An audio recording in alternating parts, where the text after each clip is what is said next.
papá compró casa con un solo sueldo. Tuvo carro. Ahorró. Se jubiló con algo de tranquilidad. Y lo hizo trabajando menos horas que tú. Tú tienes 2 ingresos en casa. Trabajas más horas que él, tienes más educación que él. Y no te alcanza igual. No es que él fuera más inteligente. No es que tú tires el dinero. Es que jugaron en canchas completamente diferentes. Y el problema es que a ti te dieron el manual de él para jugar en la tuya. Al final de este video vas a entender exactamente qué cambió, cuándo cambió y por qué seguir las mismas instrucciones que le funcionaron a tu familia te está costando años de trabajo sin resultado. La respuesta no está donde crees.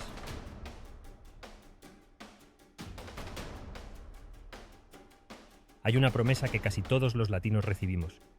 Estudia, trabaja duro, ahorra en el banco, compra tu casa, busca un trabajo estable con beneficios. Si haces todo eso, vas a estar bien. Esa promesa no fue inventada, fue real. Le funcionó a millones de personas en Latinoamérica, en España, en los barrios latinos de Estados Unidos. La generación de tus padres la siguió y llegó. Casa propia, carro pagado, familia sostenida con un ingreso, jubilación con algo de tranquilidad. El problema no es que esa promesa fuera mentira. El problema es que fue verdad, en un momento específico de la historia que ya terminó. Y nadie te avisó que terminó. Te siguieron pasando el mismo manual como si el mundo no hubiera cambiado. Y tú lo seguiste de buena fe porque les funcionó a ellos. Debería funcionarte a ti, pero no funciona. Y la razón no tiene nada que ver con tu disciplina ni con tu esfuerzo. Tiene que ver con 3 cambios estructurales que transformaron las reglas del juego económico y que afectaron a todos los latinos por igual, sin importar si vives en Ciudad de México, Bogotá, Madrid o Miami. Y aquí viene lo que nadie está diciendo en ningún canal en español.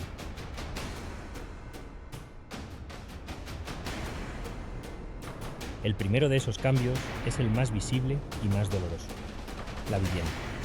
Hace 4 décadas, comprar una casa era difícil, pero alcanzable. Un trabajador con disciplina podía ahorrar durante varios años, reunir un enganche y acceder a una hipoteca que cabía dentro de su presupuesto. No era fácil, pero era posible. Era parte del manual que funcionaba. Hoy esa matemática ya no existe. Desde 2005, el precio de la vivienda en Ciudad de México creció a una tasa de 6.4% anual, mientras los salarios crecieron apenas 2.4% anual, según el informe de situación inmobiliaria de BBVA. En menos de 20 años, esa diferencia acumulada convirtió lo que era una meta alcanzable en una meta que se aleja cada año.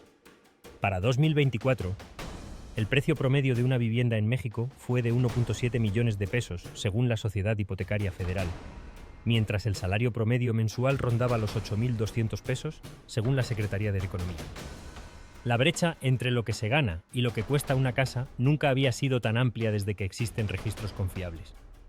En Bogotá, la situación es similar. Según Numbeo y análisis del mercado inmobiliario colombiano, la relación entre el precio de una propiedad y el ingreso anual se ubica entre 17 y 22 veces el ingreso familiar, una de las más altas de la región latinoamericana.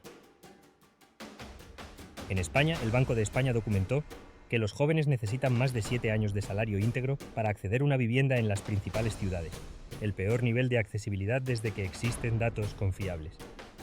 En Los Ángeles, donde vive una de las comunidades latinas más grandes del mundo, la brecha entre el precio de la vivienda y el ingreso familiar latino es hoy la más alta registrada en décadas, según el National Association of Realtors y el Census Bureau.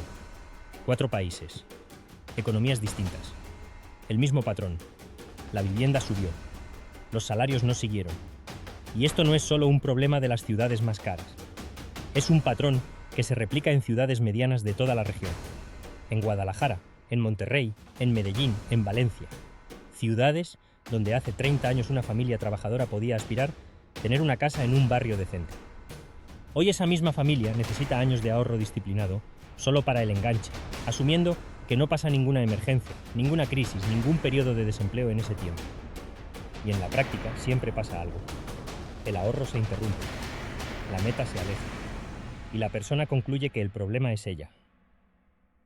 Cuando el problema es la distancia entre el consejo que recibió y la realidad en la que vive. ¿Por qué pasó esto?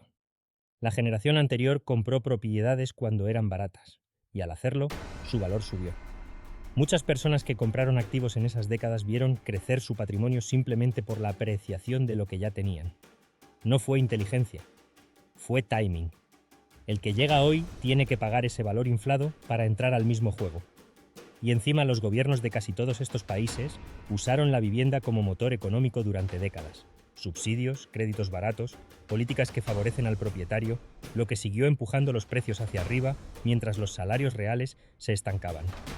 El consejo de ahorra y compra tu casa sigue circulando como si esa brecha no existiera. Pero la vivienda es solo el primero de los 3 cambios.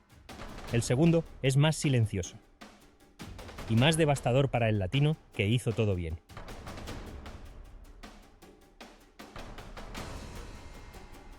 Tu papá entró a trabajar en una empresa o institución y se quedó ahí por décadas, con todos los beneficios incluidos. Seguro médico, fondo de retiro pagado por la empresa, incrementos de sueldo por antigüedad, estabilidad que le permitía planear a largo plazo una hipoteca a 20 años, educación de los hijos y ahorro mensual constante. Ese modelo se debilitó profundamente en toda Latinoamérica y España en las últimas 3 décadas. Según el Panorama Laboral 2024 de la Organización Internacional del Trabajo, la informalidad laboral en América Latina se ubica en 47.6%. Casi la mitad de los trabajadores de la región no tiene acceso a las prestaciones que hacían funcionar el manual viejo. No tienen seguro médico estable ni fondo de retiro con aportación patronal. O la posibilidad de planear a largo plazo que le daba a la generación anterior su empleo formal de toda la vida. Y eso es el promedio regional. En países como Bolivia, ese número sube al 81% según los mismos datos de la OIT. En Colombia supera el 55% según el DANE. Esto significa que en varios países latinos, tener un trabajo no significa tener las condiciones que hacían funcionar el plan financiero de la generación anterior. En España, la tasa de temporalidad laboral, contratos de corta duración sin estabilidad real, fue la más alta de toda la Unión Europea durante años antes de las reformas laborales de 2022. La precariedad estructural sigue siendo real para los trabajadores jóvenes y de mediana edad que entraron al mercado laboral después de los años 90. ¿Qué significa esto en la práctica? El plan funcionó para tu papá porque requería quedarse 25 años en el mismo lugar. Tú cambiaste de empresa 3 veces en 10 años, y cada cambio fragmentó tu fondo de retiro. Estás usando instrucciones de hace 40 años para navegar un mundo que ya no existe, y el mapa ya no corresponde al territorio. Pero hay algo que nadie está nombrando sobre este cambio, y es que no fue accidental.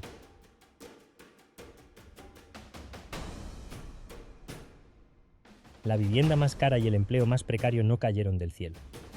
Fueron el resultado de decisiones de política económica tomadas en los años 80 y 90, cuando la generación que hoy tiene 60 y 70 años estaba en el pico de su influencia política y económica. Las privatizaciones de pensiones en varios países de la región durante esos años transfirieron el riesgo del retiro desde el Estado y los empleadores hacia el trabajador individual. El trabajador joven de hoy acumula en una cuenta individual lo que le alcance, sin garantía de resultado. El trabajador que entró al sistema antes de esas reformas en muchos casos conservó beneficios del sistema anterior, no porque haya hecho algo diferente, sino porque llegó primero. Las políticas de flexibilización laboral que se implementaron en toda la región bajo el argumento de generar más empleo terminaron generando más empleo, pero más precario, con menos protecciones, con menos capacidad de acumulación a largo plazo. El empleado formal con prestaciones completas de los años 70 y 80 fue reemplazado por el contratista independiente de los 2000 y el trabajador de plataforma de los 2020. Y mientras eso pasaba, los activos que la generación anterior había acumulado, propiedades, negocios, ahorros, siguieron apreciándose. El patrimonio de quienes llegaron primero creció. La capacidad de los que llegaron después de acumular patrimonio propio se redujo. No porque unos trabajaran más que otros, sino porque el sistema fue ajustándose para proteger lo que ya existía y haciendo más difícil construir algo nuevo desde cero. Las reformas de los 80 y 90 se implementaron de forma similar en varios países, muchas veces como condición de los préstamos del Fondo Monetario Internacional. El resultado fue una transformación que cambió las reglas del juego para toda una generación al mismo tiempo. No en un solo país, en toda la región. Y aquí está lo que más cuesta entender, porque es lo más difícil de ver. El latino que hoy tiene entre 30 y 50 años y sigue aplicando las instrucciones de la generación anterior está pagando 3 costos concretos y medibles. No costos emocionales, costos financieros reales. El primero es el costo del ahorro en banco. La generación anterior guardaba en banco y ganaba. Las tasas de interés reales eran positivas en la mayoría de los países de la región durante los años 70 y 80. Guardar dinero en el banco significaba que ese dinero crecía en términos reales. Hoy en México, según el Banco de México, la inflación promedio de los últimos 5 años ha superado consistentemente el rendimiento de las cuentas de ahorro tradicionales. Lo mismo en Colombia y en España, donde el Banco Central Europeo mantuvo tasas cercanas a cero durante casi una década. Guardar dinero en el banco hoy no es ahorrar. Es perder poder adquisitivo lentamente. Pero el consejo de ahorra en el banco sigue circulando como si las condiciones no hubieran cambiado. El segundo costo es el de esperar el empleo estable antes de construir. El profesional latino que dedica años a buscar el empleo formal con todos los beneficios, en lugar de construir fuentes de ingreso propias mientras tanto, está apostando un modelo de mercado laboral que representa cada vez una porción más pequeña de la economía real. Cada año esperando es un año sin construir fuentes de ingreso propias, sin acumular experiencia real, sin generar patrimonio. Y cuando por fin llega ese empleo, si llega, ya pasaron años que no vuelven. La generación que construye fuentes de ingreso diversas desde joven desarrolla una capacidad que la que esperó el empleo formal nunca desarrolla. No es una ventaja menor. Se acumula con el tiempo y se vuelve enorme en un mercado que ya no premia la lealtad sino la capacidad de adaptación. El tercer costo es el más invisible. Es el costo de medir el progreso con los indicadores equivocados. Si tu definición de éxito financiero es casa propia, empleo estable de por vida y pensión garantizada, y ninguno de esos tres está disponible en las condiciones en que lo estuvo para la generación anterior, entonces vas a pasar décadas sintiendo que fracasas cuando en realidad el problema es el metro con el que estás midiendo, no el progreso que estás haciendo. Piénsalo así. Si mides tu avance con un termómetro que solo lee en Fahrenheit y el mundo cambió a Celsius, no es que la temperatura cambió, es que estás leyendo el número equivocado. El latino que lleva 10 años trabajando duro, pagando sus cuentas, construyendo algo, y aún no tiene casa propia ni empleo de por vida, no es que esté fallando. Es que está midiendo su progreso con los indicadores de otro mundo, y esa confusión tiene un costo real. Toma decisiones basadas en una sensación de fracaso que no corresponde a la realidad de lo que está construyendo.